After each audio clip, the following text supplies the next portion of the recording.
Okay, we're live. Hello, welcome everybody. I volunteered to start this first digital author event we have here on my indie bookshelf. Um, yeah, because maybe, I've been in education for more than 20 years, and so I can probably talk.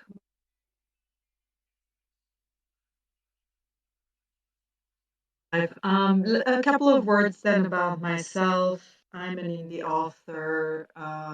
If you want a bit of my professional background, um, I've been a teacher for forever since I started my career.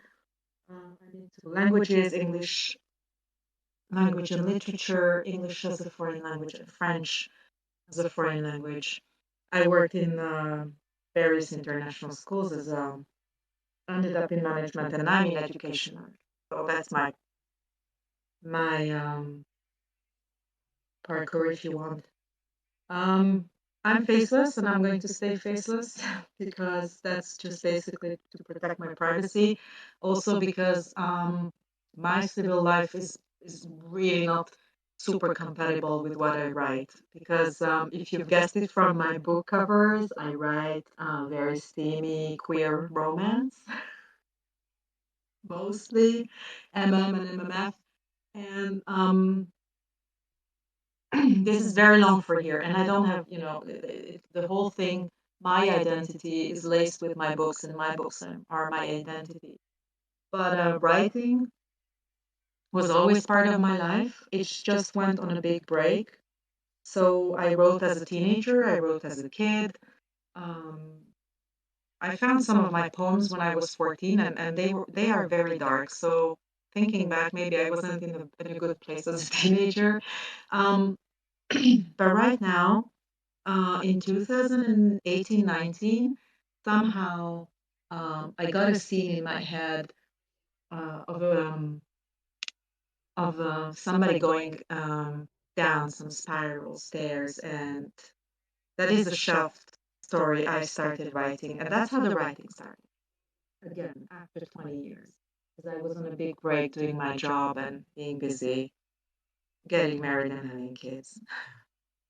That being said, um, I was also on my journey, on my career journey. I'm a Gen X person, so my search for identity started without any encyclopedias online, and everything was just, a mess in my head. And rediscovering writing and getting these queer characters appearing in my head just basically made it even stronger for me, who I am also as a queer person. So I'm a queer author. Um, and that was a big journey, and that is still an ongoing journey. Um, but I can say that writing has probably um, made me a happier person, a better person. It also helped me exercise some of my traumas, which are a lot. Like I had a lot of deaths in my family, and grief is probably one of the central things in my books, but also, love and obviously anything that has to do with, I'm going to say schmecks because we are streaming live on TikTok. The other three-letter word is gonna get us banned. And I chose very nice snippets. They are not going to be raunchy or anything. Yes, so that is sort of my author slash queer author slash writing queer books journey. Um, in terms of how I write, maybe that's important because it's completely bonkers. So I'm a super pantser, like I do not plan. When I say I do not plan, it means that there is no plan, like literally zero. I start with a vision in my head, which is the start of a movie. And when I say movie, that is everything. All your five senses turned on, uh, and I'm just off with my character. Every single book that I wrote is this kind of writing, starting with a scene, and I have no idea where I'm going. So I'm going after my characters. This is very chaotic because sometimes I can manically write and finish a book in 1 or 2 or 3 um, months, or I can finish it in 3 years or in 4 years. Or, and people have been asking me, um, oh, we can see the progression in your books. And no, you can't because they're not they're not published chronologically. So I published my first book, which was called Fall in 2021, and that is not the first book that I wrote. That's the first book I finished. But before Fall, I had started the romance, so my Roman trilogy. So that this whole thing of I'm writing in order, not really. I'm not even publishing in order. So my upcoming book is going to be um, my vampire romance in Eternum, and it's going to be something I wrote in 2020. There's no progression here, but chaos. Um, so when I say I write with all my five senses turned on, or all the five senses turned on, that also means the dialogues are said by my characters. I do not invent dialogues, which is also quite chaotic sometimes because I need to scribe it down, right? So when I'm in the zone, like sometimes I can have writing sessions where the outer world disappears if I'm not disturbed. Very rare when I live, in a house with two teenage boys and my husband, and cats and dogs, but I can write without me knowing what I wrote because the only thing that I see is the vision of that scene and stuff like that. So yeah, and this is why, although I write always queer erotic romance, can I say that word, or schmerotic? It's too late. I said it. Um, the books are set in various places and times. And oh, I just realized my screen is mirrored. Never mind. So that also means that I am going to have contemporary and then romance like Fall Home and In Eternum. I'm going to have fantasy like Carrion. And I have a trilogy set in ancient Rome. So who appears where and in what place and time, that's why I say I write about guys falling in love in various places and times, is completely random and completely up to the characters. Right now I have 12 work in progress, which is insane. I have a book coming out in December, which I finished writing in 2021, which is set in the 19th century England. And I have another book which is set in a US prison coming out in spring 2024. And then which work in progress is going to be finished after that out of the 12 will completely depend on who are the characters who are playing their movie. And if the characters are not playing, I'm not writing. That is very important. I do not have a daily writing routine. People can sort of sometimes guilt you into, oh, I write 500 words a day. I have a writing routine. Every day I have to write. That is not happening. I haven't written a word in 3 weeks. I was on a business trip very far away, and then I got COVID. So, the life happens, and I'm only going to write if people are playing. And right now, characters are being a little bit, just not doing anything. Okay. I think that's sort of my 10 minutes for my presentation about myself. If you have immediate, like, ooh, I really want to find out something, just feel free, I guess, to blurt in.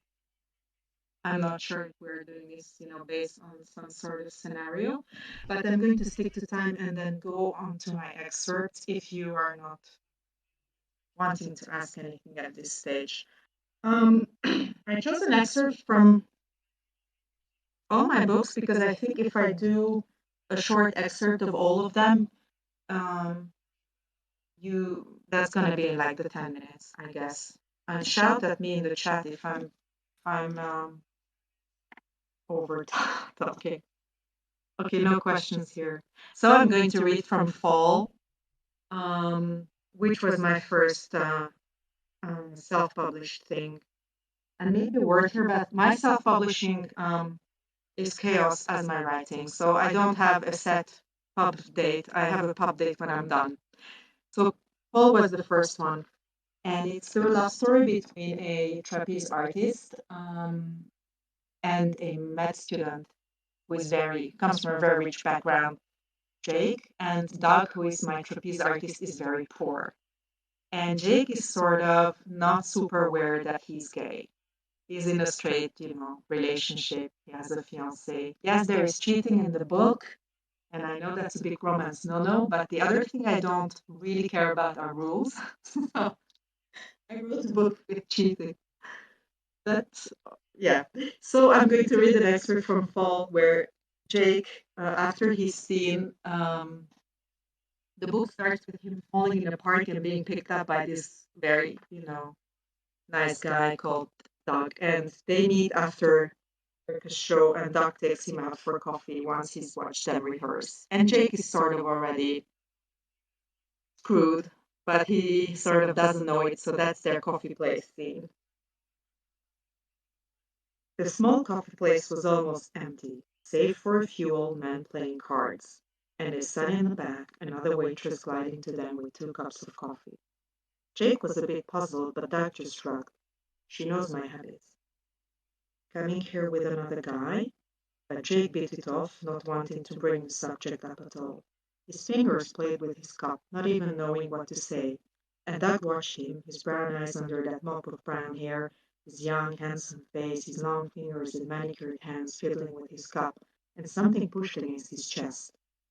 Don't even go there. He sighed, just to push off that pressure, and Jake smiled at him. Trouble? No, I was just thinking about Johnny.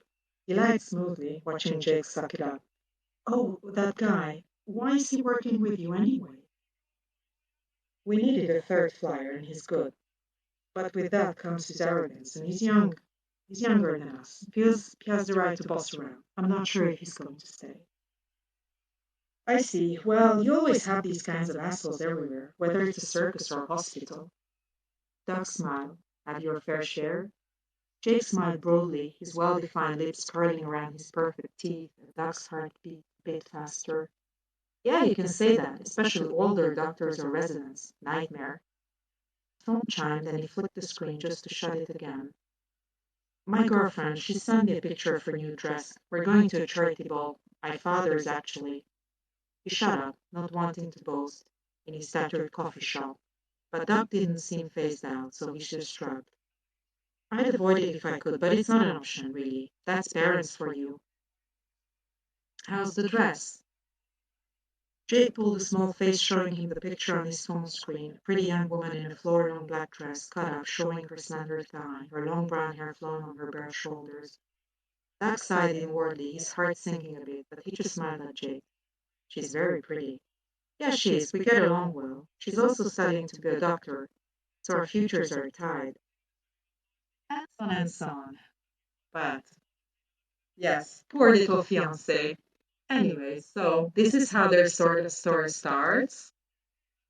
And this is a very long book. So if you like books that don't stop when they're supposed to stop, and you always don't find out how they live after they get together, then I wrote 200 more pages for you to know how they live, how they live after that, breaking every single rule that exists except for one thing, which is sort of happy ending. And then, of course, one of my books which raised the most emotions in readers, as in either it's a 5 star or it's a 1 star, was Donum. And Donum is, along with my trilogy, probably what I would call my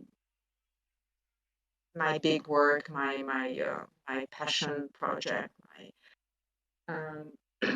something that people said maybe you shouldn't publish it, and I still did because I like taking risks. People who read it, my beta readers were like, "Oh my God, this is very steep. This is very dark. This is very everything." But it's ancient Rome, and I'm an ancient Rome fan from childhood.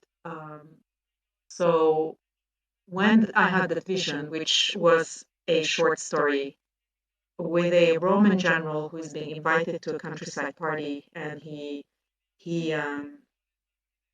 his host has a slave, and he's being offered that slave for the night. And then that was the vision of my first of this short story, which I entitled Short One. And and the short story became a trilogy because once the movie starts, we're not stopping writing. So they never stopped playing. And I wrote these three books in a span of around 2.5 years. And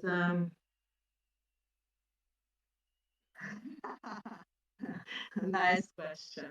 Yes, it is, Max. My whole life is as same as my books. Yes. I can't say anything because we're on TikTok. But yeah, I'm not, I wouldn't probably be writing if I didn't have a writing libido. Maybe, I guess. Did your characters based on someone you actually knew? Oh, yeah, me. Self insert. um, okay. I have to say that as a I'm a non-binary trans man. I always wanted to be a boy when I was a kid, but at that time you didn't have a vocabulary for it in 19, in the 80s. So most of my guys are actually personality, snippets of me. Did I put into the books people I knew? Certainly some of the biggest evils and scumbags in my books have been inspired by people I knew in work or my exes. um, I can write the narcissist like it you know, stepped into your door. I had a narcissistic mother. I had a narc ex. So there's a lot of that. Jake's father in Fall, who is one of my biggest comebacks, and readers hate him with a passion. I could just construct, he was just there in my head because he was the epitome of every single person I knew who was sort of this power person and this very evil person. I'm a long-term teacher. I was head of secondary. I met all sorts of parents. So my parents in my books are always people I sort of knew. Um, yeah, Jake's. Yes, I can hear myself. I hope. Can you hear me? Yeah. So yeah, there is some um, things I lived which are very painful. Some of my characters just took that and they said, "You are going to write it now, and I have your grief." Um, that is a very cathartic moment when you're writing, and I'm not sure any of you lived it, but there is a scene in Fall where Doug has to say goodbye to his heart horse, and that's literally something I went, "Oh my God, don't make me live it through," because I lived it through with my own horse. And that scene in the book is actually me putting my emotions into Doug and his horse because I lost my horse.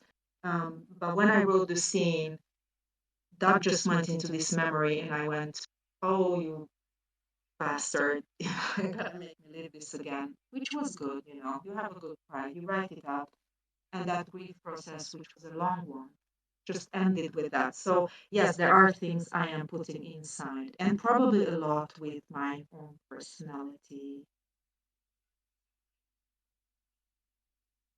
Yeah.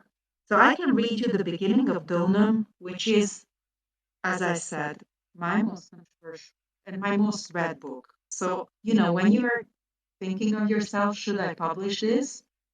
I say, yeah, definitely, because that is a huge risk, but at the same time, there are like a lot of readers who are missing this kind of story from their life. So I had a lot of positive feedback on the book, a lot of negative one too, but that's just how it goes because I can still remember my first one-star review on Fall. I was devastated, like literally just crawling on the floor, thinking I should now stop writing because I suck. And then I realized, no, I suck for that one person somewhere in the universe.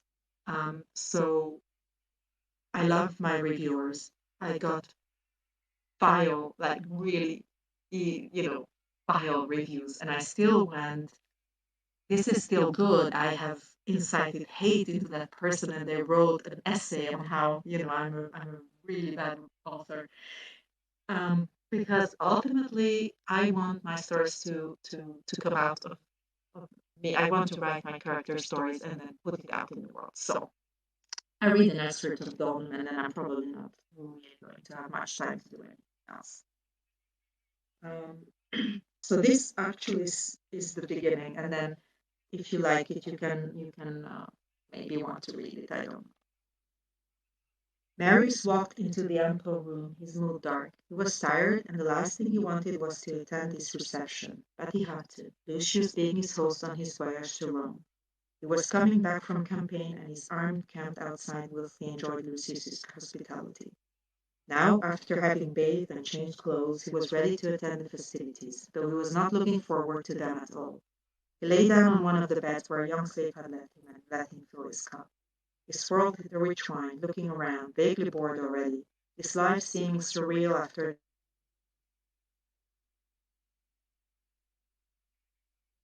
ages differing, and soon, he presumed, dancers, slaves, and drunk guests.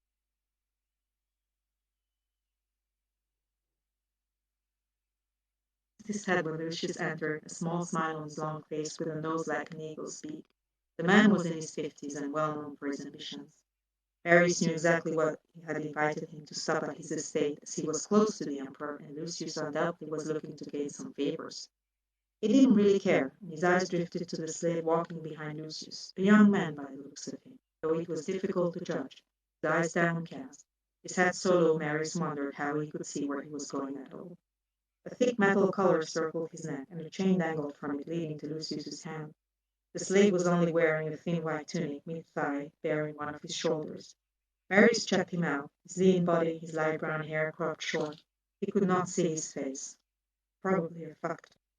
His mouth twisted into a sour smile. Lucius lay down on the bed next to him, tucked on the chain, and the slave wordlessly sank to his knees in such a fluid motion that Marius didn't even catch it. He remained with his head down, his hands on his thighs, kneeling next to Lucius.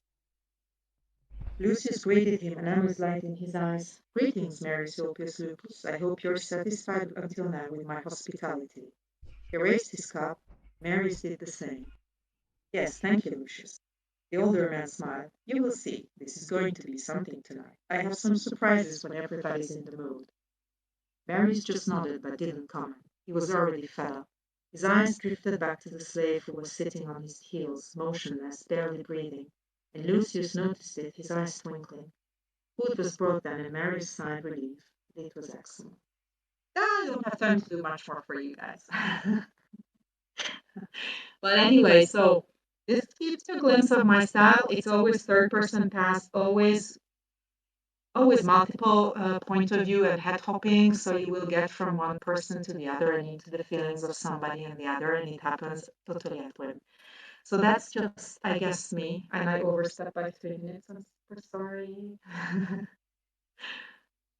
Oh, somebody loves multi-POV and head hopping. That's good. The one stars usually have key info. Yes, that is true. One every review matters. That's what I like to say. Thank you.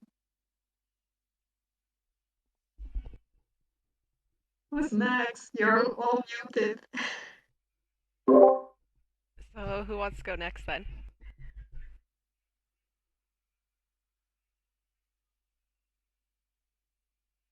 I'll go next. All right, so break a leg.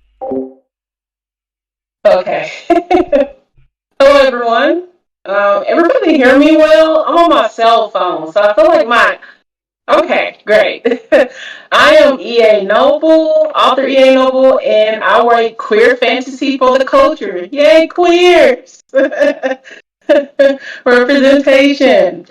So, my a little bit about me. I am ADHD, so autism, ADHD. That's me. And it has been quite an adventure to write a story from beginning to end and to be on my author journey. I've been writing since I was a little girl. I used to write for my writers group when I was in elementary school. We would come up with these skits and plays, and we would get together and hold hands and do all these things. And it always spoke to me forever. I am a hardcore Wattpaddy, when Wattpad was doing the Wattpad thing back then. I was a Wattpad author. Had a bunch of stories on Wattpad. My stories were being stole off Wattpad, and people were making money off my stories. And I was thinking to myself, wait a minute. If people are making money off my stories, maybe I should really try this writer thing, okay? Because obviously people are enjoying it, and I enjoy writing them and making these elaborate worlds. So I do fantasy for the most part, speculative fiction, if you want to put an umbrella over it, so anything fantasy, sci-fi, horror, however I feel. And right now, my debut novel, and I am going to hold it up, still has a stripe on it, is When Blood Meets Earth. And it is out now. It is out now, and I'm excited about it. It is about a princess, an ungifted princess who has to manifest in order to take her throne, her Earth throne. But there are reasons she hasn't manifested. And she goes on this journey to figure out what is happening with her parents, with her friends, why everyone is lying to her, secrets, deceit, twists, the plot twists, every single thing that you want in a story. I believe I achieved that. You can check it out yourself. I would love to hear your opinions. But if you like Avatar: The Last Airbender or Avatar Korra, you would probably like this. It has elemental magic and wonder and the Fire Kingdom and the Earth Kingdom and all type of stuff in it. So hopefully you will love it. But I will read an insert unless someone has questions for me. No one really asks. If anyone has any questions about me, let me know. I don't think I can see the comments. Oh, how many pages is this thing? It looks huge. I used to look thick. I like them a little thick. What are you talking about? It is 479 pages of juiciness. Um, Yay. Yeah, it's a chunky book. It's a chunky book. It has a lot of stuff in there. My thing is I like humor, comedy. Most of my stuff is dark humor, dark comedy, uh, dark fantasy, dark romance.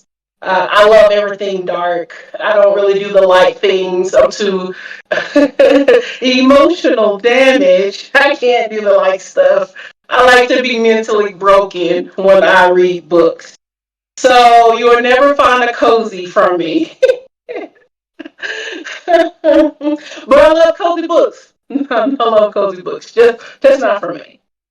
Is the protagonist flawed? Absolutely. That's one of the things that people absolutely love about my book. She is a beautifully flawed protagonist. I feel like I don't know quite yet how I want to discuss my book because I feel like if I give you what she's going to be, it's somehow giving away the plot, and I want you guys to be surprised. But this book isn't a hero's journey. Unfortunately, if you want a hero's journey, this is not a hero's journey. This is a villain's origin story. If that kind of helps you on what this is about. Yes, emotional damage. I can give you guys a insert. I want to read something for you guys. The villain era. She's definitely going to be in her villain era, and when you read the book, you'll know as she should. Villains are more fun to write, exactly. Especially when they don't know that they're the villain yet. Or, I think for me, my characters are chock full of morally gray characters. When you read my stories, you don't quite know if you want to hate the characters or love them. A lot of people agree with what they feel, and a lot of people disagree with what they feel. I just think that as humans, we are all full of good and evil, and I think that whatever we lean into is what shows up the most. And so that's how I tend to write my characters. They are all good and evil. And based upon the circumstances to which they are put in, it were probably more to this side or more to that side. So this book is chock full of morally gray characters. If you like that sort of thing, this is for you as well. Okay, so as I said, this is kind of a mystery a little bit.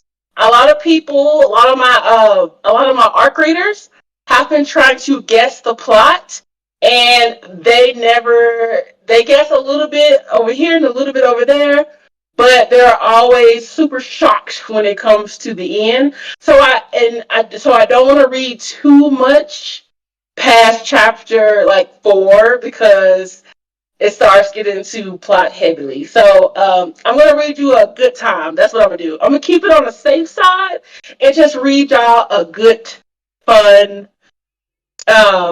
time. If you like witty banter or like passive aggressive banter. And this scene is between Princess Bellamy, which is my main POV, and it's written in first person past. So the main POV comes from Bellamy. I like stories that are written close that I can see. And her sister Everest and the Prince Theolo, which is the Prince of the Reaper Kingdom. So this is between these three people. Okay, chapter 2. We turned the corner to the west side of the palace. Everest's giggles were like wind chimes to my ears. I closed my eyes and listened to the quiet laughter of my sister's voice. When I opened my eyes, she was 10 again and I was 12. I was transported back to a time when we could let down our hair and soar under the wings of doves. We imagined fighting dragons and becoming part of our father's army. I, a blood elite, and Everest, a shadow assassin. We would take over the world together, rule the kingdoms in peace by defeating the Fire Kingdom once and for all. I blinked my eyes again and returned to the present as we collided with the prince of the Reaper Kingdom. Prince Everest, he said, holding her in his arms, like she was a celestial being that had fallen from the sky. May the spirits rest. I dug my nails into my itchy palm, attempting to catch my breath. Prince Theolo, she beamed, making herself far too comfortable in his grasp. When did you arrive? Eris, leaning dramatically, reached out her hand to him. He took it, bending to kiss it, before finally releasing her to stand. Prince Theolo tucked a purple umbrella under his arm, which matched his bright purple shirt with ruffles. The tight black dress pants and bright purple shoes completed the outfit. His wardrobe was further enhanced with his signature hairstyle, a sleek swirl of black hair plastered to his forehead. I wanted to throw water on him, but I must admit, those shoes were nice, and they didn't deserve such hostility. I arrived just now. Your queen is being escorted to her quarters as we speak. Queen Kian Thakor, Theolo's mother, the Reaper Queen, the scariest bitch walking in all the kingdoms. Theolo, as if just realizing my presence, side-eyed me. Bellamy, he said, as if my name was a wad of spit in his mouth. Theola, it's Prince Theola. And it's Princess Bellamy. He looked at me head on, moving his umbrella to the opposite side. You look, his eyes trailed my body. I wanted to close myself off, but I refused to bend under his scrutiny. You look as you usually look, all black and drab. Well, thank you. I mockingly curtsied. And you look, I took my time, appraising the height of his long skeletal frame. The perfect picture of casket ready, like your leg for a funeral. I am, he said matter of factly, the laying arrest of your ungodly resolutions to what you call a fashion sense. I laughed, letting the insult roll off my shoulders and onto the ground. And that, I gestured to him, was what you decided to wear? You might as well take a shovel out back and bury yourself. Theola smiled, but it was the type of smile that was somewhere in between smelling someone's stank breath and holding back a fart. That made me laugh more. Theola dropped his umbrella and took a step forward. My sister jumped in between us. I love your choice of fashion, she said, rubbing his shoulder. Theola paused, glancing at Everest. His face eased back into the porcelain mask of pride and dignity, his chin pointing to the sky. Of course you do, Everest, Princess Everest. At least one of the sisters were born with decorum. It doesn't surprise me it was the better looking one of the two. He winked at her. My laughter stopped. No, this goat fucking corpse didn't just go there. And I'll just stop there.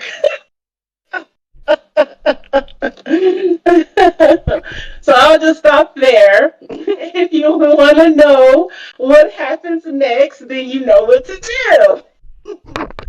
But there's these different types of exchanges and dialogue. I love like the witty banter, the passive aggressive banter that happens throughout the book. I love the characters and how they're formed and how they come to life right before your eyes. A lot of people think that like they have grown to love each one of my characters, even the ones that you hate. There's such beauty. I think one of the biggest things for me that I've learned writing, taking my writing serious for the first time in my whole entire life, taking it seriously. One thing I have learned about it is how many truths come out in words in this story. Sometimes I'll write something and I think to myself, whoa, did I write that? No, that can't be me. That's possessed my body. That is writing like this, because that can't be me. But the story is teaching me a lot of things about life. And I don't know how that occurs. And I don't know if any of my other panel of authors feel the same way. But some things it even baffles me that I didn't even know I had within myself. So it has been an amazing journey, and being an indie author is totally not easy at all. But being here and seeing the smiles on people's faces and having people really enjoy your work has been glorious. Like someone has said before, there's always going to be someone that don't like your story, that will not resonate with your story, and that's how a remedy. If telling yourself that it's going to be okay doesn't work. So what I do is, if someone doesn't like my work or my book, one, I go and look up my favorite book in the entire world, right?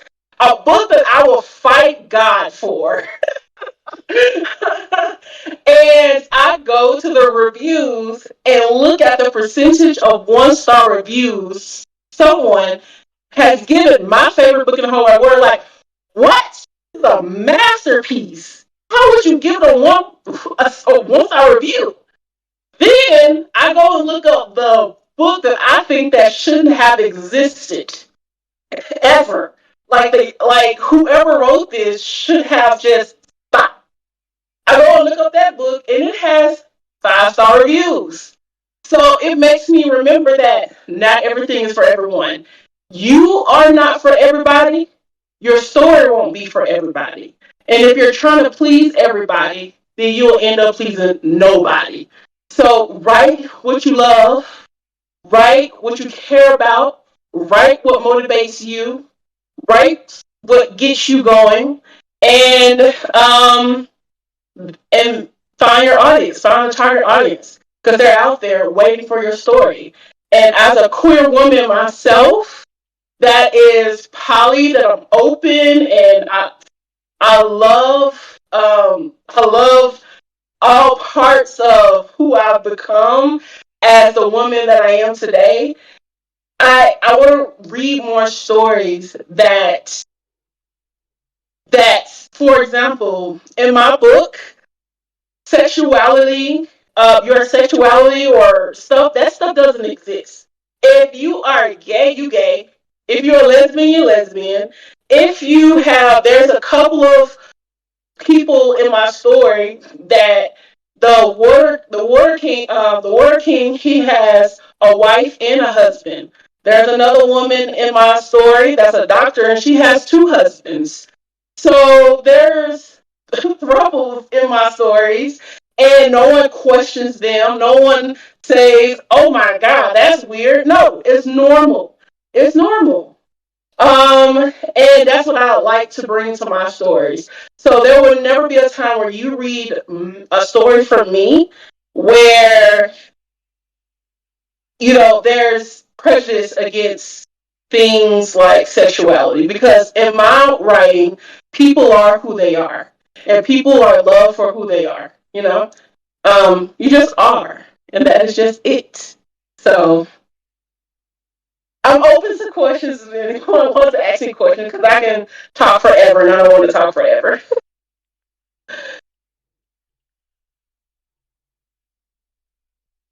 Let's see. I struggle to find my audience. Listen. I haven't mastered finding my audience yet. I'm just like, where are all the queers? Where are all the queers? God, why are you guys hiding? I'm out the closet already. Jeez. Ah, I'm queer by myself.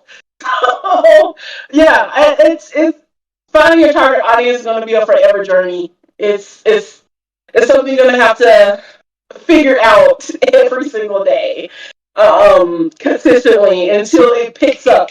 Until it picks up. Right now, it's not picking up for me. I'm still trying to find the queers. But straights can read my stories too. I know there is smorgies going on in my story as well. So just putting that out there. Let's see. Your audience will find you. It'll take time. What are you working on next? Book 2. So when blood meets earth, I'm already working on when fire meets fire. So that will hopefully it'll be out next year around about the same time. So already working on book 2, and I have several short stories that I've done in anthologies that I'll be participating in. That'll be coming out in December as well. I just wrote a story about finding love in the apocalypse. Two shots to the two. It takes 2 shots, one to the head or one to the heart.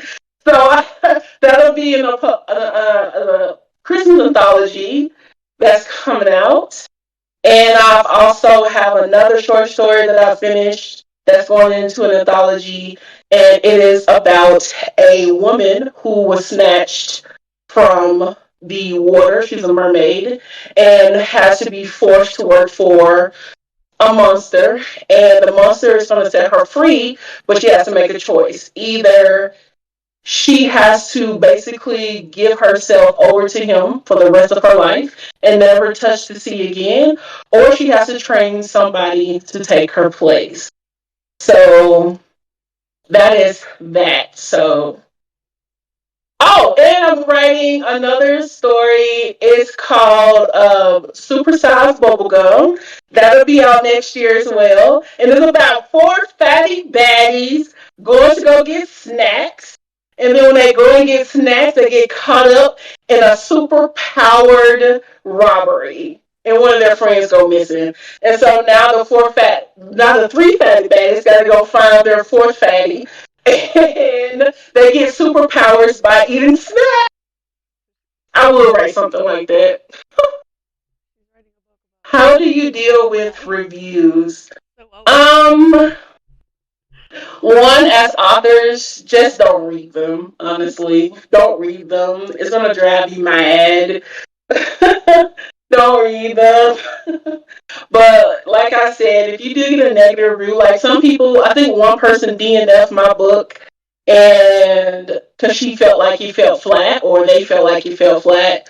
But there are like 15 other people off different platforms that said that they never read a book that that didn't have the muddy middle. They said that my book had an amazing middle, and they thought that it was keeping them up at night. They was losing sleep reading it, and so like I said, some people it's just not for everybody. You just have to. It's just not for everybody. Just know it's just not for everybody, and just embrace the positive reviews and just you know that's the best I can tell you.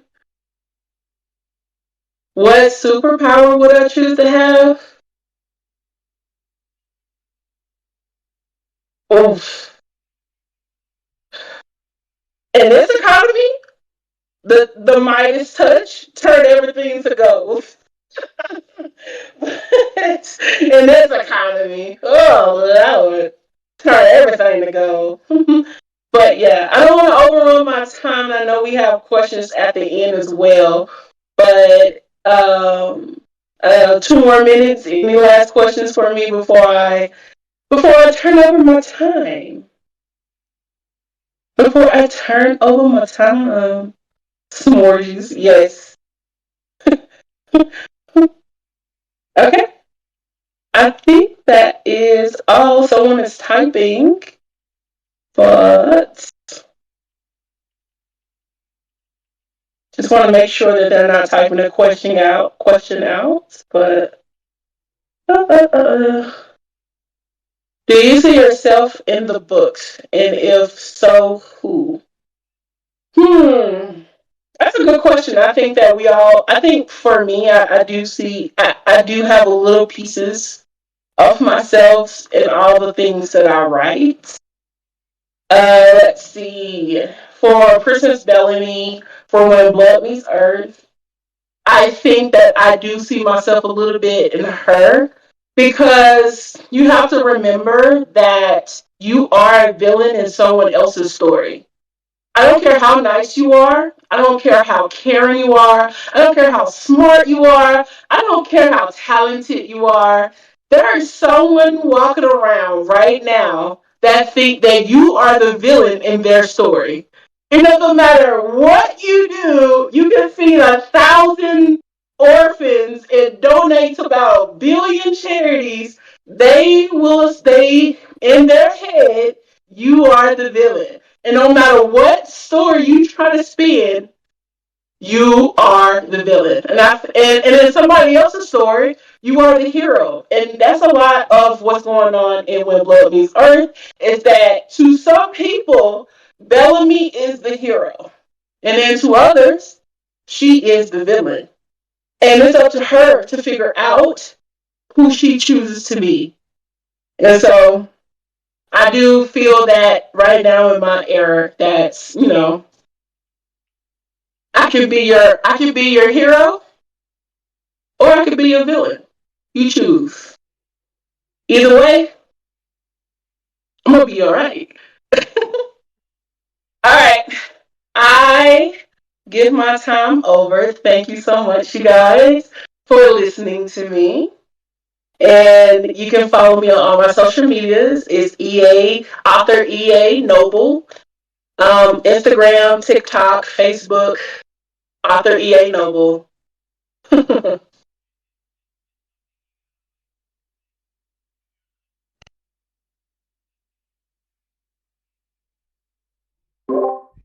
Alright, so which one do you want to go then?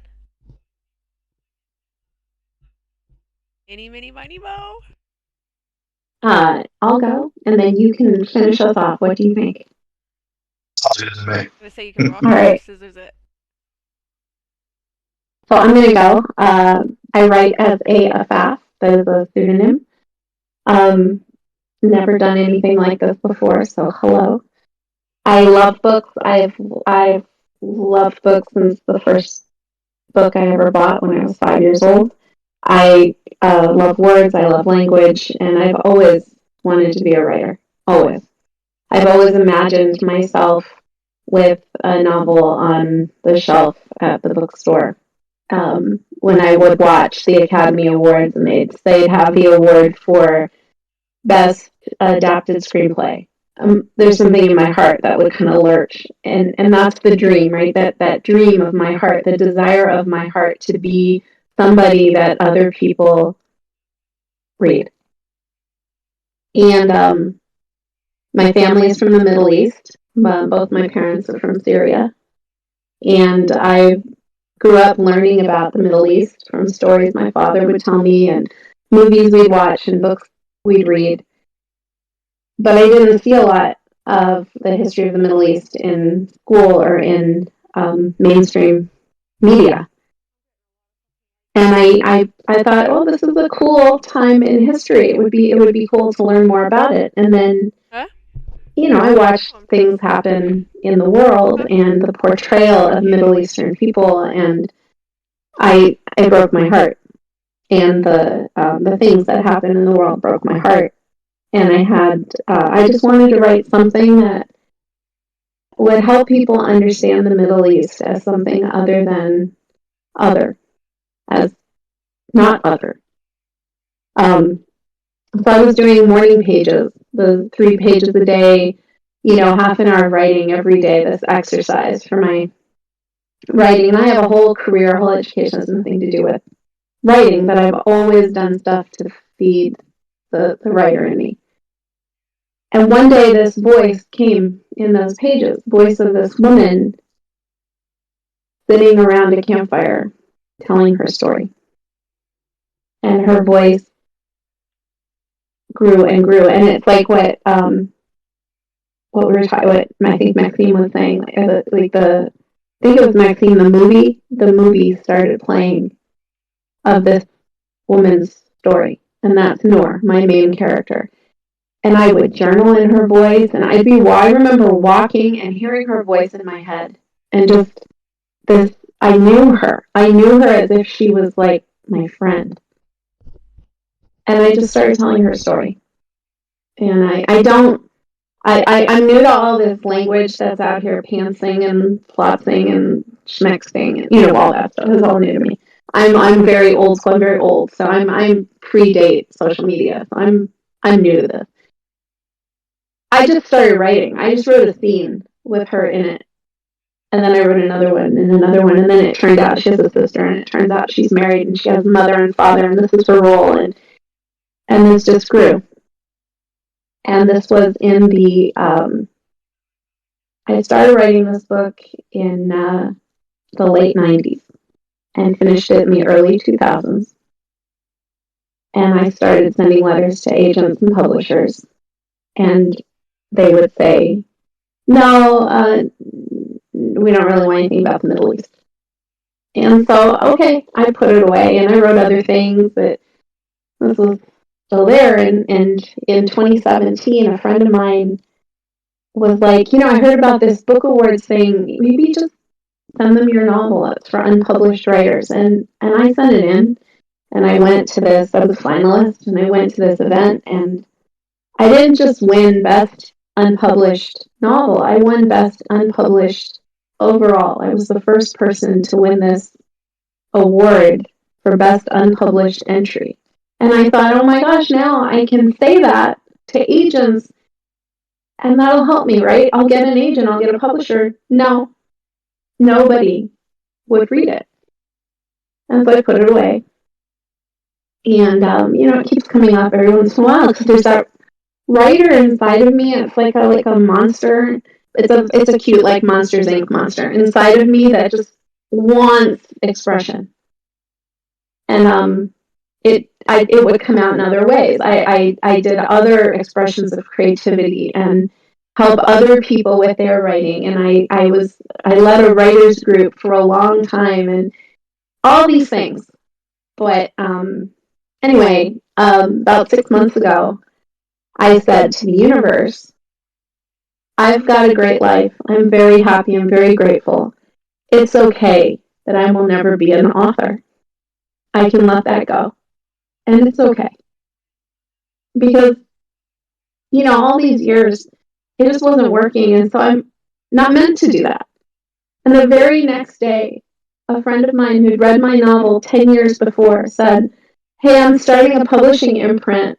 Could I publish your novel? And I was like, what? Because that's the universe does that to me, like plays these kind of games. I have to let go completely and then things happen. And the more I thought about it, the more I talked about it with people, I decided I could do this myself.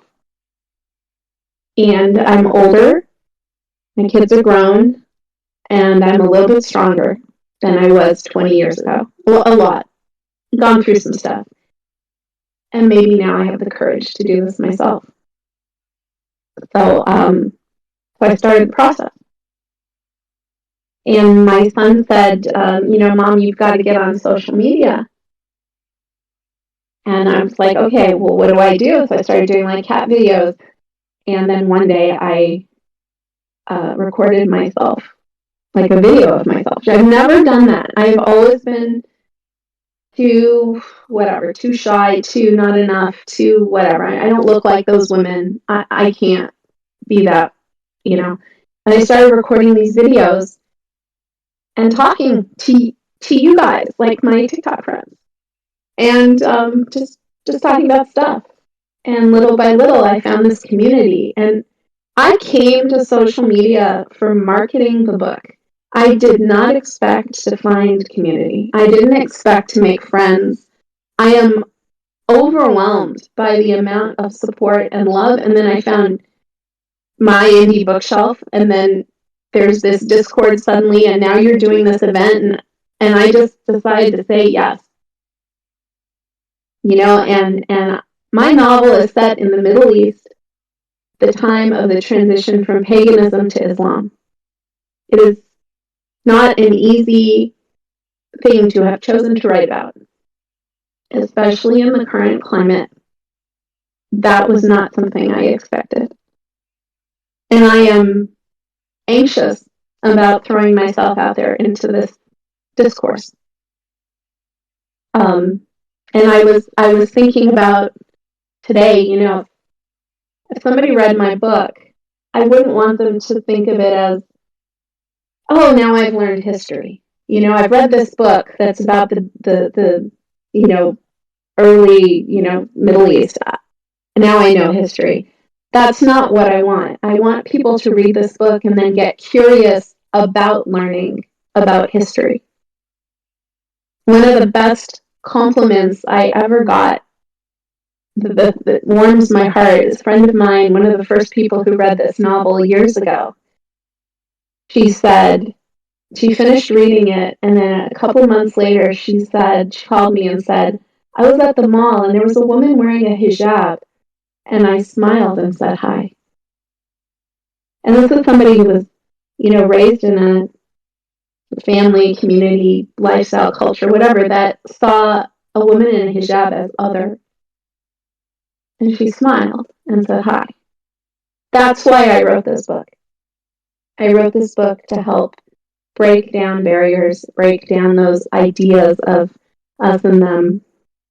And that's what I want. That's what I want to bring to the world. I don't want to make a political statement. I don't want to make I've had people in my own family read this book and get mad at me, thinking that I'm becoming a proponent of some faith or another or something. And that's not why I wrote this book. I wrote this book about people. These are families and friends, and they go through stuff. And there's not a lot of spice in my book, sorry. Like a little bit, tiny little sprinkle of like paprika spice, not anything like what you guys write. They're just, there's a lot of feelings.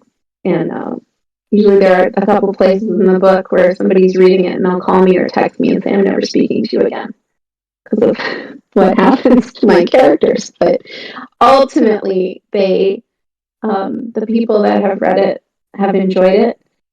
And like one of my friends who's listening says, I've only ever so far had people who love me read my book.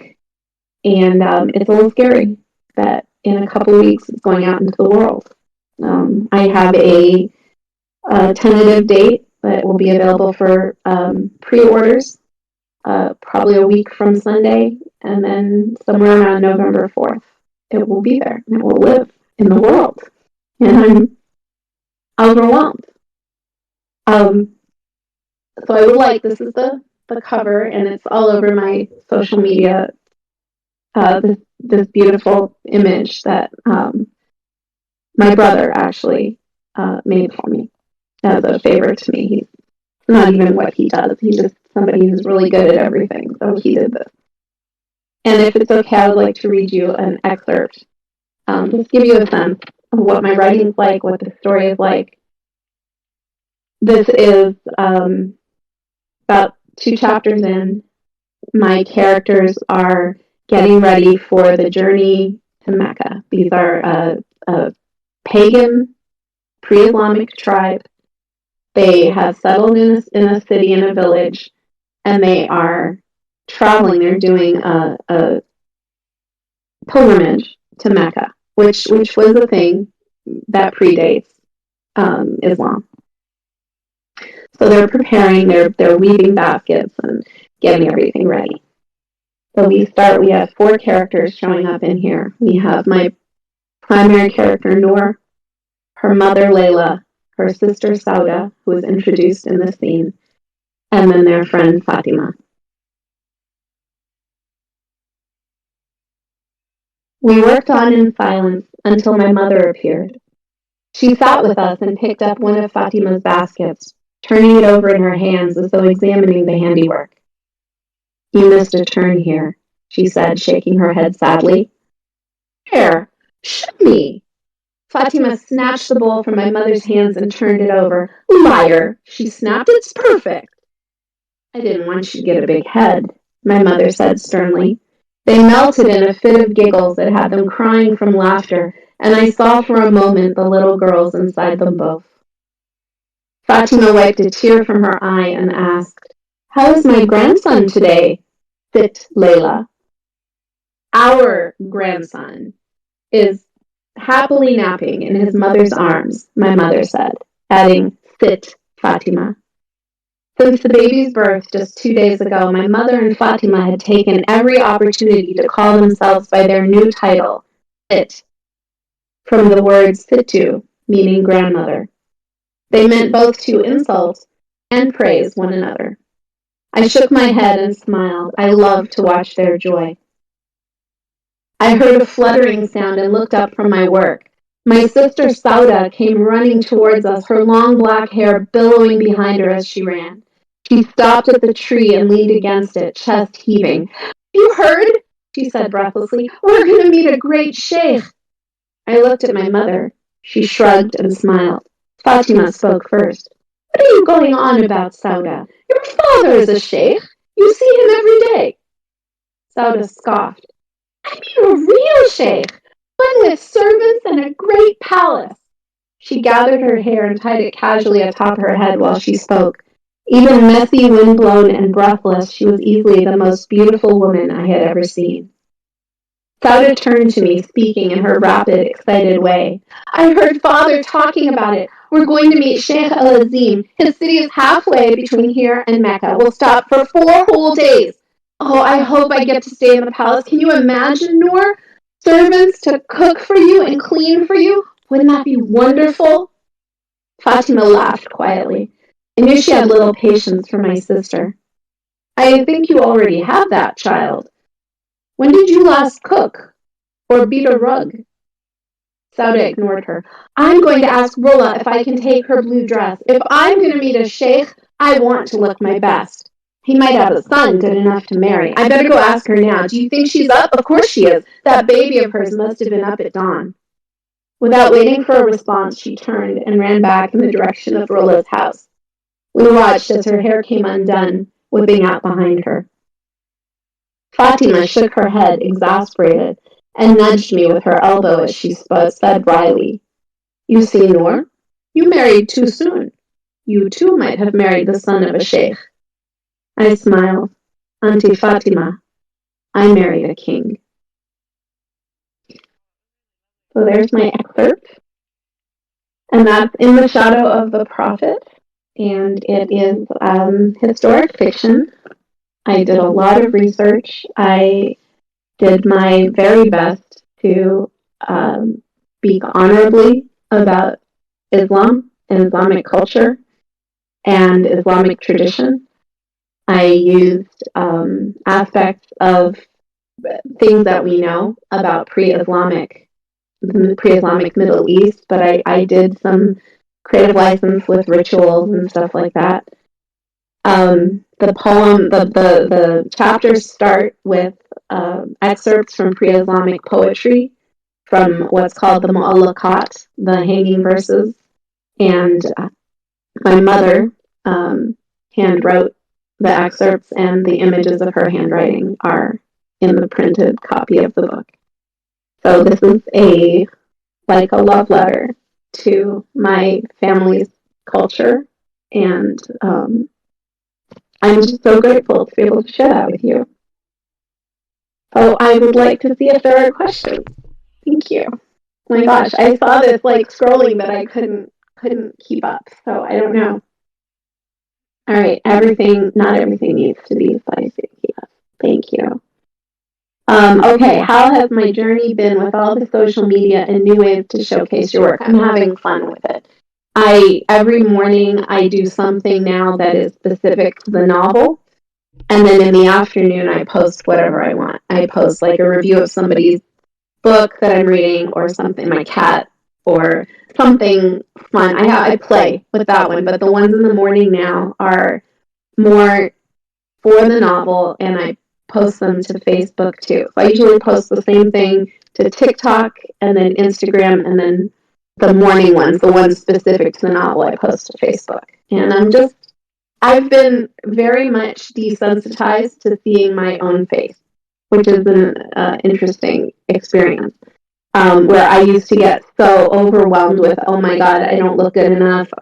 Why did I smile that way? Why did I have that? I get the weirdest expressions on my face. I don't even care so much anymore. And that's been huge in terms of healing someone's, which I did not expect that from social media. So thank you for the compliments, you guys. Oh my God, he's so kind. There's a broad world outside of Spice Talk. I love that. Sounds lovely. Thank you. Thank you so much. Oh my God, you guys. I married a king. I'm glad that you guys appreciate the cat posts. She's just amazing. My influencer, Orange Cat, is amazing. The novel has tragic elements, but I would not consider it a tragedy. It is not. It is. The characters go through some stuff, but I like happy endings, but I also like poignant endings. I don't like tragic for the sake of tragedy. Everything that happens what this is like the story of a life, the story of real people living their real lives in this fictitious place. So, will it destroy your heart? There will be a couple of places in the book where you would call me or text me and say I'm never speaking to you again.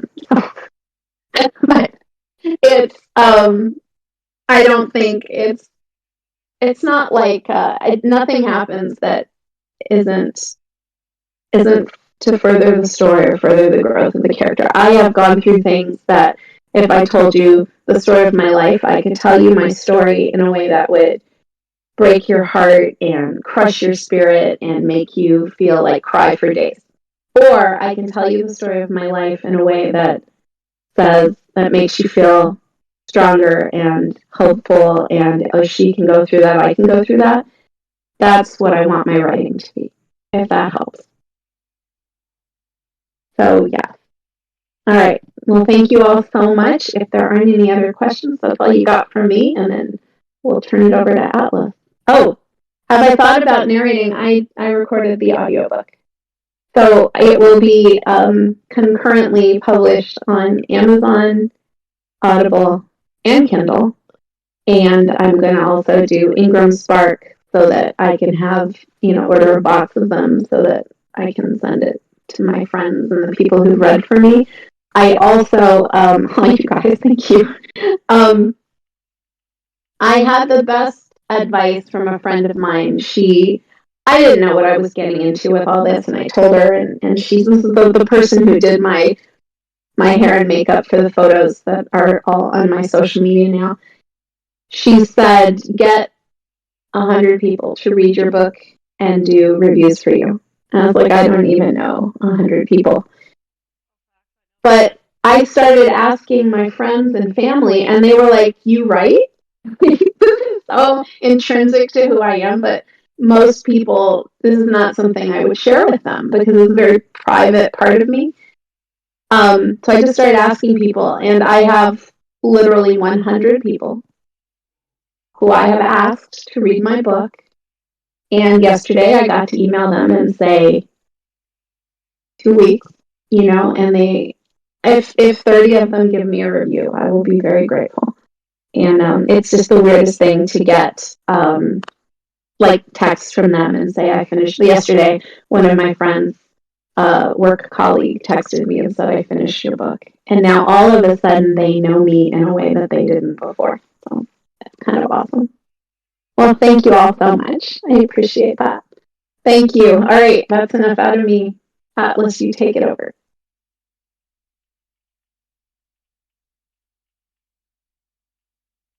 You can't do that. After that, this is it. This is over. I can't top that. Try. Hi, I'm Atlas, also a pseudonym. And I haven't really narrowed down style of writing yet, but the book that I'm publishing, Armitage, is my first finalized writing. I did write something like a full-length novel a while ago, but it will never see the light of day. I kind of wrote my wife a story on one of our dating anniversaries. It was a short story about our first date, and she liked it, told me to keep writing it. So I did. I wrote all the way up until our first daughter was born in the story length. Ended with us the hospital, the birth of our first daughter, and I never plan on publishing that. I don't ever plan on putting that out there. That was just for her, and in fact, I even handed it to her and was like, I don't need any comments or feedback. It's awful. You enjoy, do whatever you want with it, and that's yeah. I don't even know if she's read it more than once. I told her I didn't want to talk about it. But other than that, this book Armitage is way removed from that. It started as a crime mystery novel and kind of evolved into a fantasy novel with horror elements, and I even can't really pin down the style. It's multi-point of view. It's told from Rebecca's point of view as well as Nico's point of view, and then there's a few chapters sprinkled in from a killer's point of view. Rebecca's point of view is all, it starts kind of normal. It's very urban fantasy. It starts based in 2002, all in the real world, and eventually takes her to this entirely new place. then Nico's perspective is very cut and dry. It is strictly crime mystery. It even has like a whodunit kind of element to it. I attempted to and failed to tap into my inner Agatha Christie. We'll see how well that does. But so far, I've kicked it off to beta readers, to alpha readers, to ARC readers, and even now my editor, and all of them had guesses. None of them got it completely right, so I felt successful there. But almost none of them have said that they were like, oh my god, that blew my mind. So maybe I still didn't succeed. I guess we'll see. Writing, though, for me has always been something I've enjoyed. I've kind of started planning out stories and plotting characters and building worlds when I was in high school, and I just never did anything with it. I started in music and just kind of let that take over my life until I had kids, and loud noises don't really go so well when you got a newborn sleeping. So I struggled for a couple of years to find my outlet, and it landed back in writing. So that's where I'm at now. I'm terrible at talking about myself. I know everybody's just listening right now, but if anybody has any questions, by all means, fire away before I get into the reading, which, on that note, I am going to ask you guys. I've got 2 sections that I have not read on camera yet, so that'll be fun. The first one's from chapter 1. It's from the killer's perspective. It does have blood and gore, but it kind of gives you like a glimpse into a little bit of the fantasy element. Kind of when it's still being explored as, maybe it's not so fantasy, maybe it's paranormal, because it kind of leads you that it's just a paranormal thing, or maybe even like something mentally going on with these people, until it is explored that it is a fantasy realm. The other part is the part that I'm probably the most nervous to read, but I thought I'd toss the option out there. It is where the trigger warning from my book comes in. Nothing happens, but it is a very tense, fast-paced, and uncomfortable scene. So, pitching that out there just in case, but I don't imagine anybody's going to want to sit through that one. So, yeah. So I'll toss that out there. Which would you guys want to hear? Any of the other authors are free to unmute your mic and let me know. I'm not center stage here. So, yeah. I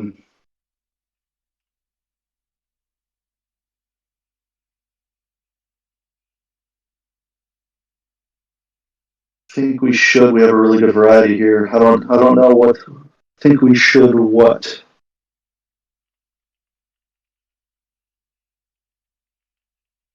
Also, Paulie, why do you have so many frog reactions? I've been seeing them pop up here as you're reacting. There's just so many of them. I vote serial killer POV. You want the serial killer POV? Okay. All right. We got agreement there. That's fish. We don't talk about the frogs. All right. Serial killer POV's got the highest. Sorry, Paul. You'll have to wait for the book to come out. I'll go with that one. I'll get it out of the way right now. That way, it gives some time at the end for anybody that wants to ask any questions, and I'll do my best here. So, let me. This is chapter 1, by the way. There is a prologue. Chapter 1 takes place 3 years after the prologue. Prologue is 1999. We're now in 2002. So, also, some people get irritated by this. I don't name the person narrating because it would kind of destroy the entire mystery of the book if I said who it was. So, he's just the man and his companion or the figure. Chains clinked in the dimly lit room. A macabre symphony that painted the atmosphere. The man inhaled the chemical overtones of bleach and ammonia, concealing the bitter tinge of iron, a scent that settled on the tongue. Old blood. The subtleties excited him like secrets hidden in the nuance. He collected his tools, which he had cleaned and organized with meticulous detail, their significance interwoven with decades of memories. Settling into his seat at the workbench, he ran his fingers over the surface, feeling the stories etched into every gouge, dent, and scar. Every mark, a testament to his history, lent a textured tapestry to his craft. Precision guided his every move, a code he lived by, carved from a blend of study and fear, and deviation spelled death. Unrolling the canvas sheath on his workbench, the cloth pattered across the stainless steel table with dull thuds. The polished knives concealed within reflected the soft glow of the room. He spared a moment to admire his work, turning a knife over in hand, finding no flaws. Then he donned his apron and gloves before reaching beyond the table for the switch, igniting the room with brilliant white light. An electric hum sizzled from the fluorescence. His gaze fell upon his victim, Edward Smith, a young man whom he followed and studied, as his process required. Stolen from his vacation, not with family. They were never with family, as his past mistakes taught him. No, Eddie came with a small group of college friends that were in a perpetual state of inebriation. In his drunken stupor, the ketamine was excessive, but his code required it, and the code was gospel. The room bore witness to the carefully orchestrated setup. Plastic sheeting veiled the walls, leaving no gaps or flaws, while the drainage trench remained exposed, a deliberate choice to ease the cleaning. The mixture of animal blood would conceal any damning evidence, he reassured himself. Approaching Eddie, still dressed in his beach attire, the man went to work. His shears sliced away the vibrant tank top and board shorts, revealing the canvas upon which he would work. He paused at the seashell necklace, drawing a whisper of disdain from his companion. Pathetic. Silencing the voice with a thought, he unclasped the necklace and set it aside with a manner of care. Your trophies work against you, evidence of your perversion. Giving no pause to the voice, the man pressed on. Once free from clothing and other accessories, he prepped the body for a sponge bath, cleansing away any traces of the outside world. The gentle rise and fall of Eddie's chest a testament to the potent cocktail of ketamine, though the effects would soon fade, so there was no room for error. Beneath the table, leather straps awaited their purpose, to bind the body. As he tightened the final strap, a flicker of life stirred in Edward Smith, and the man's pulse quickened with anticipation. Steady, the voice cautioned. Quiet, he reminded his companion. Let me speak with him. The voice within persisted. No. What? What's happening? Eddie attempted to move, but his bonds bit into his flesh, restraining him. With clenched fists, he wriggled harder, drawing a groan from the heavy metal table. Beneath grunts and screams and pleas, Eddie struggled, futile attempts to free himself, but soon fell into exhausted defeat. His eyes darted around the space until they found the man, watching him patiently. Who the fuck are you? Where am I? What are you doing to me? Eddie's voice was a desperate plea for answers. The companion within him, an unseen force clamoring for control, slithered forward, hungry to assert itself. Don't, he hissed, trying to restrain his companion, fighting for command. The weight of the creature's presence intensified, bearing down on him like an invisible hand, suppressing his will. And his eyes widened as the man's voice surrendered, and the companion's guttural tone poured forth. Silence, the command echoed. Eddie fell silent, his defiance quelled by the unseen puppeteer manipulating the man towering over him, peering into the depths of his soul with unsettling curiosity. This is my life, my body, the man thought, but was brushed away. Your eyes, the gravelly voice spoke. What? What are you talking about? Eddie's voice quivered. They are not your own. One different from the other. He leaned closer. Panic painted wild strokes across Eddie's features as sweat beaded along his flesh. Desperate eyes danced in widened sockets. It's a condition, Eddie trembled. Heterochromia. A rare occurrence, the voice acknowledged. When two souls inhabit a single body, their presence can manifest in many ways. The mind can break or separate. The body can deform. Your fragile mind struggled to bear the pressure of co-inhabitants. Stepping back from the table side, the steady pulse of the man's footsteps clapped against the plastic lining on the floor.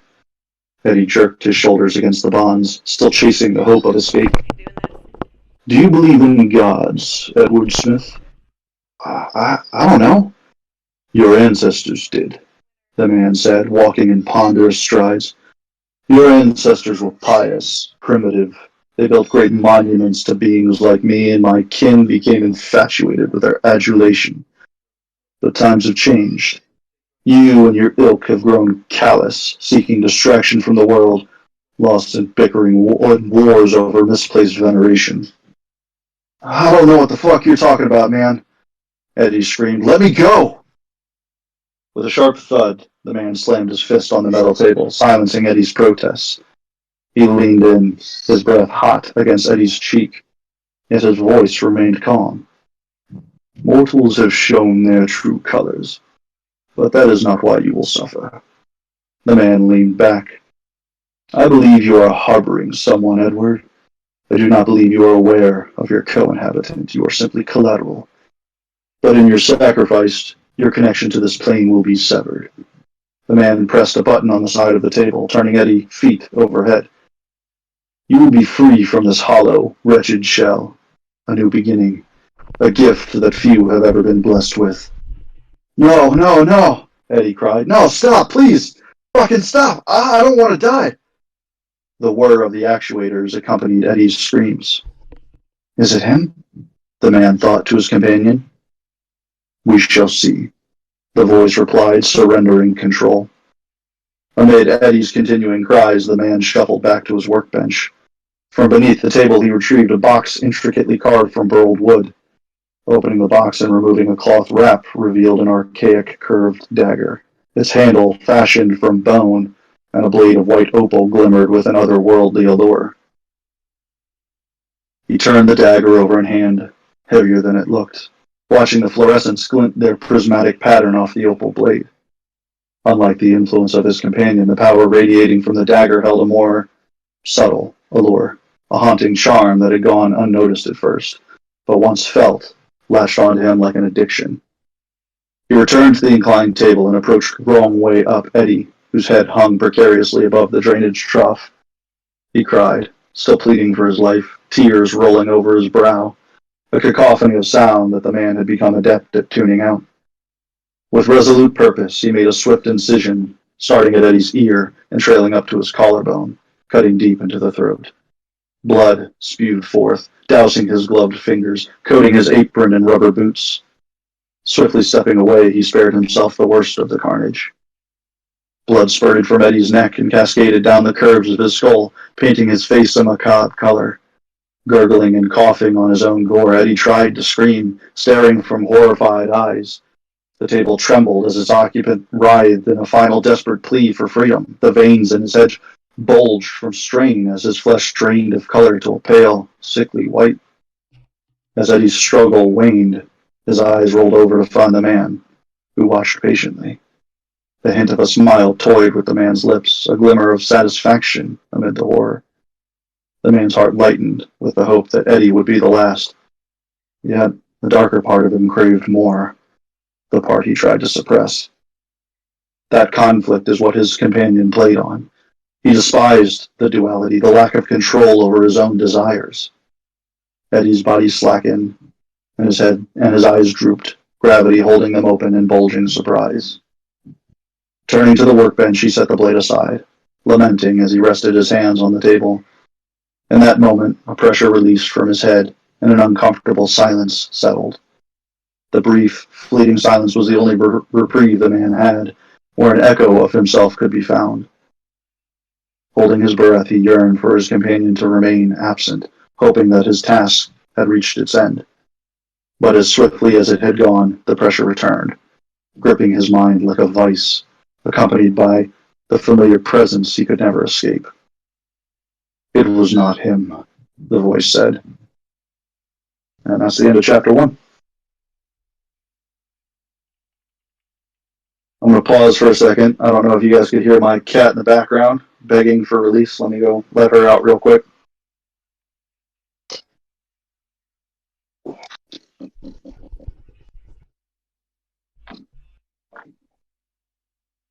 Sorry about that. But yeah, so that was chapter 1, first of the killer's perspectives.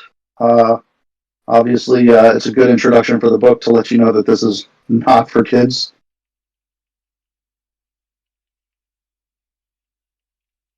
Back to Discord here so I can see. Ted Bundy. If you couldn't tell, I did take a little bit of inspiration from Dexter at parts of that. So, But yeah, there's 3 total chapters in the book, told from the killer's perspective, and that was the first of them. And it comes right after the prologue, where Rebecca is dealing with her own kind of companion in her head, that causes her to kind of act in a way that she wouldn't typically act, that kind of led to her struggles, if you will, throughout the remainder of the book. Fair representation of the gore level. I would say that's relatively fair for the gore level. It's kind of on par. There are other chapters that are about the same, but it is not the biggest level of discomfort. There is one chapter that probably does surpass that in level of gore. It's probably about halfway through, and a guy almost loses his arm in a freak accident, and that gets into some detail. Sleep at my mom's creaky big house in the middle of nowhere. Yeah. Thank you.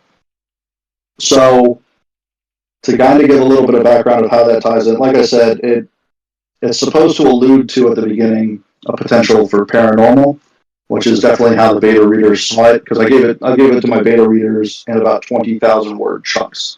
And since it's about 83,000 words, they got it in like each quarter of the book.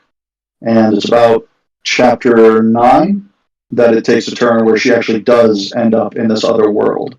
And then you find out that it is truly a fantasy, and it's not just in her head, it's not just paranormal, but she has some opening dialogue with a therapist who, older, not really the best at relating to Rebecca, and is kind of, after 2 years, trying to just push her through what she believes is a block. Because obviously the whole fantasy realm of paranormal event just seems unreal, and it's just something that's in her head she needs to get over. And so there's some conflict there. And so it's kind of the opening of the book is meant to allude to the fact that maybe it is all in her head, or maybe the paranormal element is kind of there until it drops you into a fantasy. And yeah.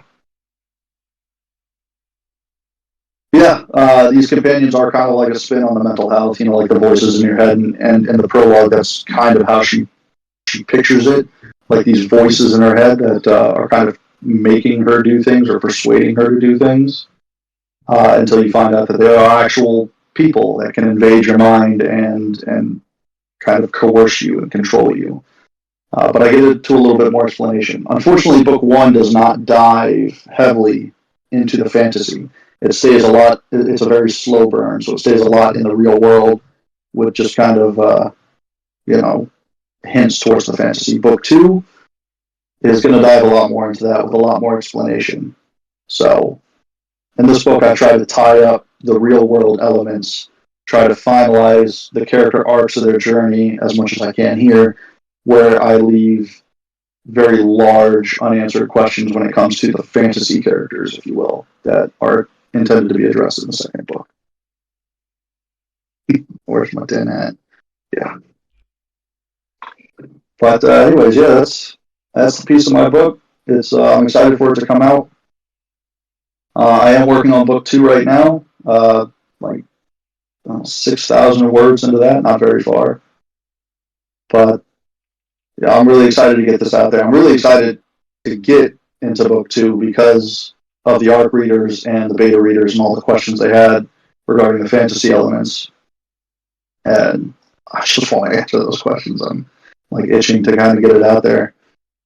As far as the number of books, I'm aiming for 3, but with the number of details I'm plotting out, which I've never plotted before, so this could go in 2 different records.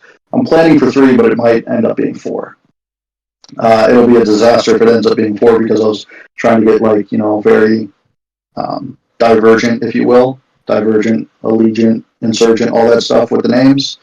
So my first book is Armitage. The second book is going to be called Heritage. Third book was Lineage. So if there's a fourth one, it becomes a little bit more complicated.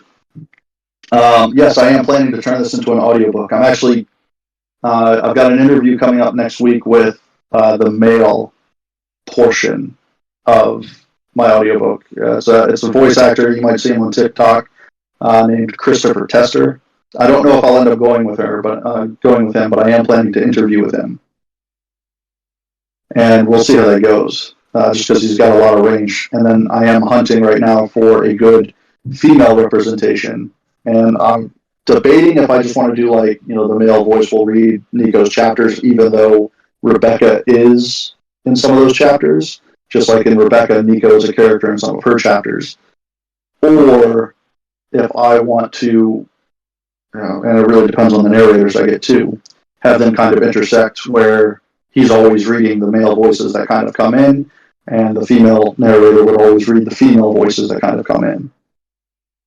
And I definitely want to find somebody that's got some range, because there's a witch character in there that I have this voice in my mind as just this very intimidating voice. And same with Knox. I can't. Well, he was the figure in chapter 1.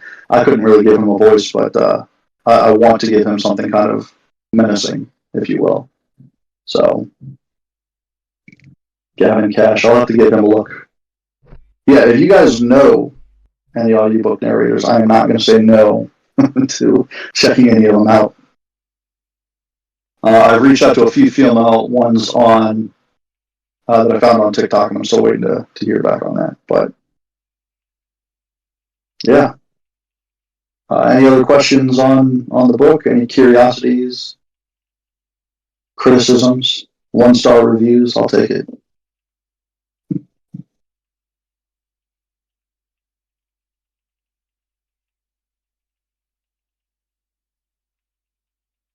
What was the inspiration for it?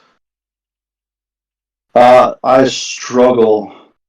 I'm going to struggle with that a little bit. I read a lot of Stephen King, a lot of Dean Koontz, so I think that bleeds in a little bit. And I read a lot of Justin Cronin because I like his prose. I like the way he delivers his writing. But I also read a lot of H.P. Lovecraft, and I had to kind of tone that back a little bit. Telling, I guess, in modern day writing is not really the thing people are looking for, I guess. But I tend to have very prosy writing typically. I mean, you could see a little bit of it shining through there, I think. But I dialed it back because I had a lot of people kind of get in my head when I first started handing it out. Oh, it's too wordy, too flowery, stuff like that. For a horror book, you're straying from the action. So I worked to find a balance.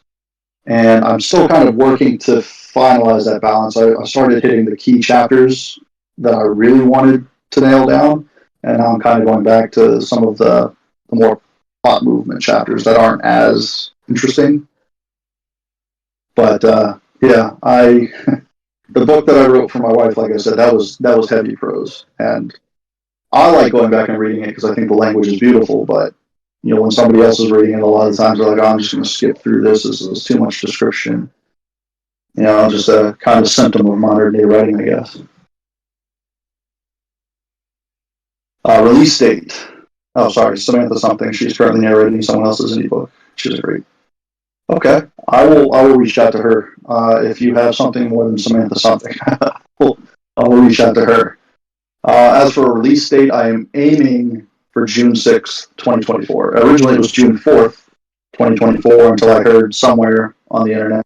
That's the best place to take it from is strangers on the internet. That Tuesdays are bad days for indie authors to release because that's when major publishers release their new books. So I just pushed it back a couple days to June 6th. So it's a ways away. It's currently with the editor.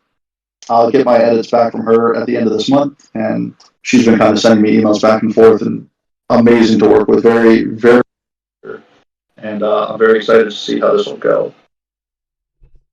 And then I'm giving myself until February to get the edits all pushed in, and then after February, I got the formatting. I'm working with somebody. I've already got them kind of queued up to work on the formatting. Although I have tried on my own. I tried Atticus, and I tried learning InDesign. And if I really want my book to make it look like a child formatted it, I'll do that myself. But for now, I think I will hire a formatter. And I do have little ideas for like chapter headers and stuff like that. Ooh, Christian. I'm going to hit you up after this. I'm gonna hit you up after this. I appreciate that. Yeah, Paul, if you want to, I filled out all my slots for an ARC reader, but I don't know if my buddy who was watching on TikTok is still watching. But he also has an ARC that's not technically filling a slot. So if you want an ARC copy, I am happy to send it to you. I did have one ARC reader. So with, I don't know if it was in this Discord or another. I put it out in 2 Discords. Trigger warnings. I was, hey, what are your thoughts on trigger warnings, yada yada. I sent trigger warnings to all my beta readers, all my ARC readers, and then I got 2 reviews from my ARC readers. But they were 4 stars. I mean, it wasn't bad. I don't mind getting a 4-star review. It's still a really good review, but I was a little upset with the content of the review where they said, I wish there was a trigger warning. Like there was, so I sent it to you. So, that got me into my whole, well, if I'm going to put a trigger warning out there, is anybody going to read it? Does it really matter? I've been looking through even modern day Stephen King. Holly just came out. No trigger warnings, and there's some, that book gets into it. So I'm like, do I put trigger warnings? Is that something common? Whatever. That's something I'll talk through. If anybody's in the Discord, I'll pose the question to the My Indie Bookshelf Discord, and we'll talk about it. But God dang for not having trigger warnings. See, I put it. Yeah, sorry, Juliet is one of my ARC readers. Thank you, Juliet, for reading it. I'm also sorry that you're reading it. But yeah, no, big bold letters, asterisks surrounding it saying, hey, here's a trigger warning for you. Here's the things that were in it. And the one thing I didn't mention in my trigger warning was that there is some language in the book. I do curse a little bit in the book. And that's what one of the reviews said is, I didn't mind the blood and gore or the possible essay that was very graphic in the book and made me uncomfortable, but the language, that was bad. It's like, okay. So I was really can't please everybody. Yeah. Cursing happens. I mean, what do we talk about? We say we want it to be realistic. I'm marketing it as an adult book with horror themes. The cover of my book is a girl's face with like blood on the cheek. That's kind of like, hey, you want to go see the movie Saw? Oh yeah, sure. And then walking out, be like, I didn't like the blood in that movie. So it's kind of like, there's got to be, I don't know, not to talk bad about readers, but there's got to be a level of common sense when you're shopping around for a book. Like, oh, hey, let me pick up this book where there's blood on the cover. Oh, I don't like the contents of what's in. It's a little,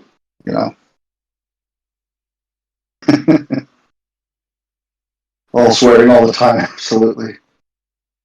Yeah, TikTok's trying to hold us down, but, we fight back. Too much kiss. What is that? Yeah, no, it doesn't make sense to me. Some of the reviews you get, but I hate calling you guys. I know I'm more of a first name basis, but EA Noble, you were talking about how you've gotten 1-star reviews, you've gotten 5-star reviews, and you just realize you can't please everybody. That's exactly where it's at. You're right what you want to write. You're right for you, man. If somebody's going to get pissed off somewhere, you might as well do it with some style,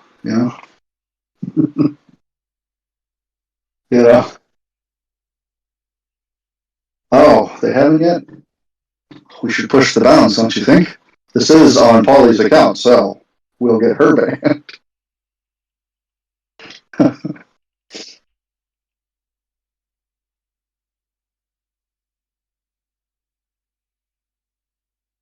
This is because we say schmecks. Yeah. Or smorgies. Is that where we're at? Oh, man. No, so I know I'm the last one, so I feel like unless Paulie wants to jump on here, I have absolutely enjoyed the hell out of this. And since it's the end of it, I'm going to curse a little bit. You guys are awesome. Every bit of writing you guys read was fantastic. I love the personalities of just everybody that's been in here. This is great. And I wish that you guys were closer. I don't know. I have no idea where any of you live, but I wish that we could all get together, join up at a convention or something, National Book Fest in DC or something, and just get together and just shoot the shit. I feel like we would have a ton of fun. Get the whole Discord together and let's just have a party. Open mic and make sure, okay, yeah, everybody come on in. I totally second what you just said, Atlas. This is amazing. And this whole community is just incredible. So much support, so much love. This is fun. I am 100%. If you have a chance to do this, do it. It's totally worth it. So, yeah. Good job, everybody. Yeah, same for me. I'm totally in. It was great.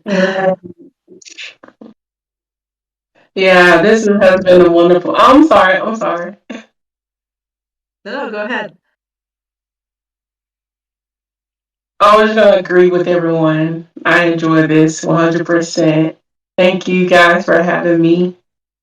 And yeah, I wish we can get eventually. Hey, eventually. Right. I think we can do it eventually. If not, we'll all just go buy some alcohol and have a Discord chat just like this. I am down for that. I'm already ahead of you. I got half of that already done. I feel bad. I just got my water, and now I need to go get a shot or something. Holly, I don't drink, so our I'm just socials gonna join before you we with some go. kind of non-alcoholic stuff. Oh yeah, share socials. Yeah. Oh, share socials. I'm Maxime Jazz written together on all my socials, all of them. That is TikTok, Instagram, Blue Sky, Twitter. I'm not on Facebook. I'm never going to be on Facebook. But all the others, yeah. I'm the same handle everywhere. But if you go to my profile, either here or Twitter, I have a LinkedIn, and you have everything there, all my links. Books are on the Zon, because I'm based in Eastern Europe. I live in Hungary, and the easiest way Okay. for me to publish. Yeah, I'm French Hungarian. Just in case my accent wasn't, strong enough. um, so yeah, I publish from here, and the only real tangible and livable and affordable opportunity for me is Amazon. So I'm sorry if you hate Amazon, but I did it for readers who don't buy on Amazon. I send them copies of my books, and you don't even have to read it. You don't have to pay me. If you write to me like a DM and you say, I can't afford your books or I don't buy from Amazon, then I'm happy to send a copy, really. And money is not, I'm not making a lot of money out of this, not virtually zero. But I have a full-time job and a salary, so I'm privileged enough not to have to live. And I'm happy to give away stuff. So yeah, everything is on Kindle Unlimited too. If you have a subscription. And Amazon does free preview of the first 3 chapters, so you can actually straight away check without spending a penny that my writings is for you or not. I always encourage readers before you dive Oh, into look at it, you. please He's make come sure out. that You're alive. you Hello. read first 3 chapters. You're already in the You're story alive. because my stories always start with action. Something happens. There is no lengthy backstory or descriptions of stuff in Media Express.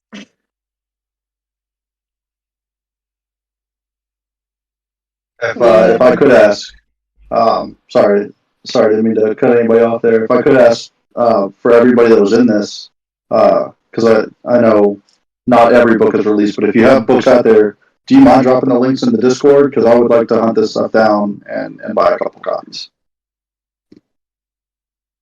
I mean, I can. My link tree has the links basically, or all my books are out except for the vampire one, the one with the black and white cover, because that comes out next week.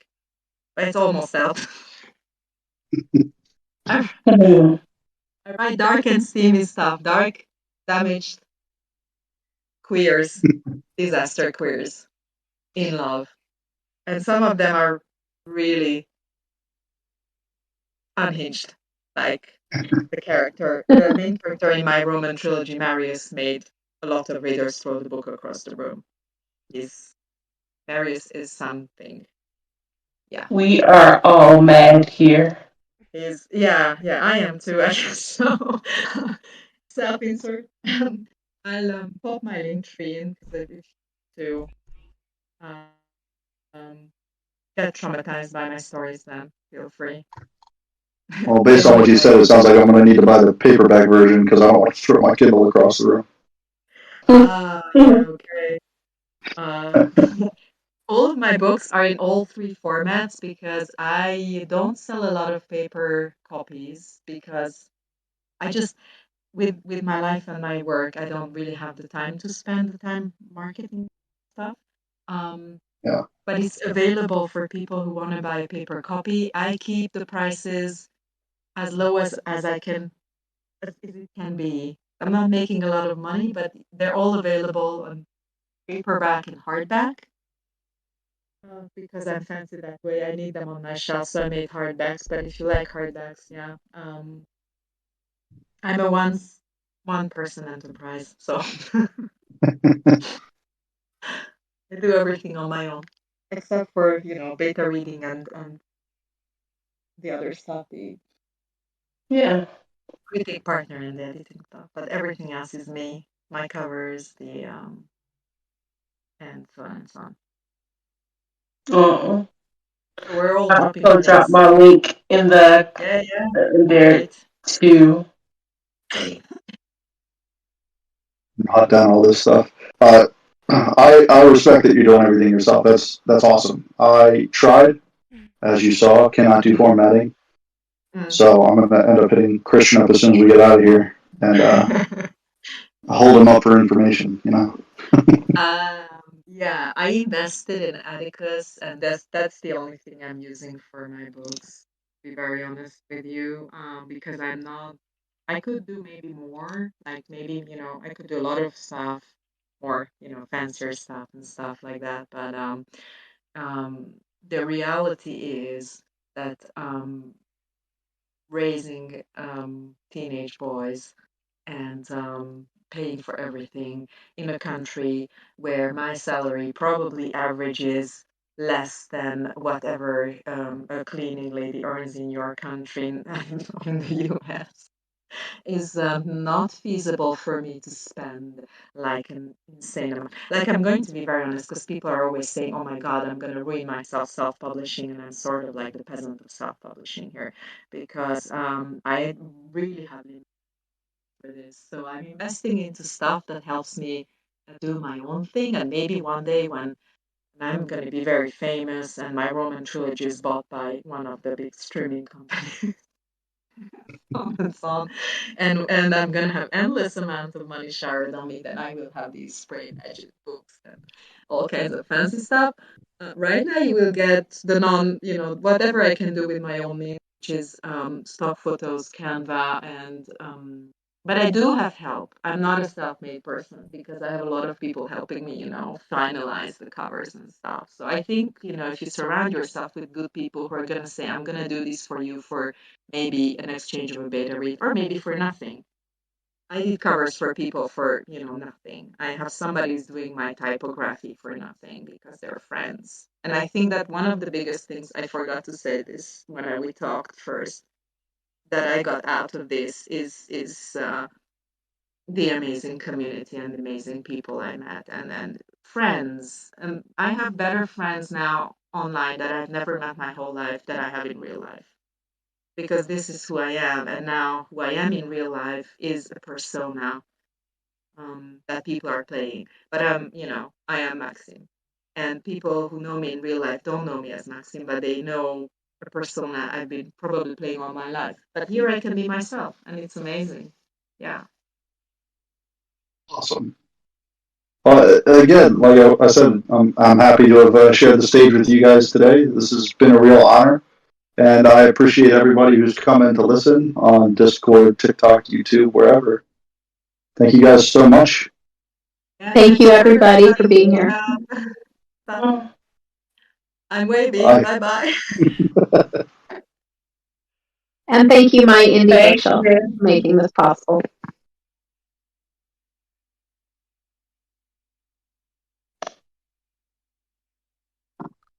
Thank you.